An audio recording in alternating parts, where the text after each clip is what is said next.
லூக்கா நற்செய்தி அதிகாரம் 12 இறைவார்த்தை 32 முதல். சிறு மந்தையாகிய நீங்கள் அஞ்ச வேண்டாம். உங்கள் தந்தை உங்களை தம் ஆட்சிக்கு உட்படுத்த திருவுளம் கொண்டுள்ளார். உங்கள் உடைமைகளை விற்று தர்மம் செய்யுங்கள்.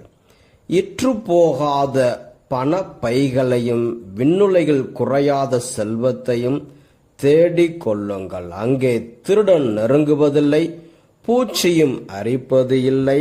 உங்கள் செல்வம் எங்கு உள்ளதோ அங்கே உங்கள் உள்ளமும் இருக்கும். உங்கள் இடையை வரிந்து கட்டிக் கொள்ளுங்கள். விளக்குகளும் எரிந்து கொண்டிருக்கட்டும். திருமண விருந்துக்கு போயிருந்த தம் தலைவர் திரும்பி வந்து தட்டும் போது உடனே அவருக்கு கதவை திறக்க காத்திருக்கும் பணியாளருக்கு ஒப்பாய் இருங்கள். தலைவர் வந்து பார்க்கும்போது விழித்திருக்கும் பணியாளர்கள் பேறு பெற்றவர்கள். அவர் தம் இடையை வரிந்து கட்டிக்கொண்டு அவர்களை பந்தியில் அமரச் செய்து அவர்களிடம் வந்து பணிவிடை செய்வார் என உறுதியாக உங்களுக்கு சொல்கிறேன். தலைவர் இரவின் 2ஆம் காவல் வேளையில் வந்தாலும் 3ஆம் காவல் வேளையில் வந்தாலும் அவர்கள் விழிப்பாயிருப்பதை காண்பாரானால் அவர்கள் பேறு பெற்றவர்கள்.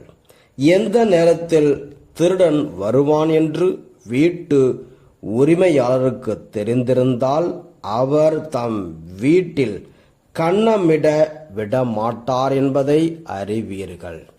நீங்களும் ஆயத்தமாயிருங்கள், ஏனெனில் நீங்கள் நினையாத நேரத்தில் மானிட மகன் வருவார். அப்பொழுது பேதுரு, ஆண்டவரே, நீர் சொல்லும் இந்த ஓமை எங்களுக்கா அல்லது எல்லாருக்குமா என்று கேட்டார். அதற்கு ஆண்டவர் கூறியது, தாம் ஊழியருக்கு வேலை படியளக்க தலைவர் அமர்த்திய நம்பிக்கைக்கு உரியவரும் அறிவாளியுமான வீட்டு பொறுப்பாளர் யார்? தலைவர் வந்து பார்க்கும் போது தம் பணியை செய்து கொண்டிருப்பவரே அப்பணியாளர். அவர் பேறு பெற்றவர்.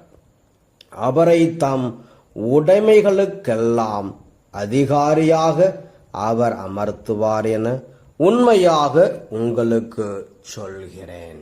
ஆனால் அதே பணியாளர் தன் தலைவர் வர காலம் தாழ்த்துவார் என தன் உள்ளத்தில் சொல்லிக்கொண்டு ஆண் பெண் பணியாளர்கள் அனைவரையும் அடிக்கவும்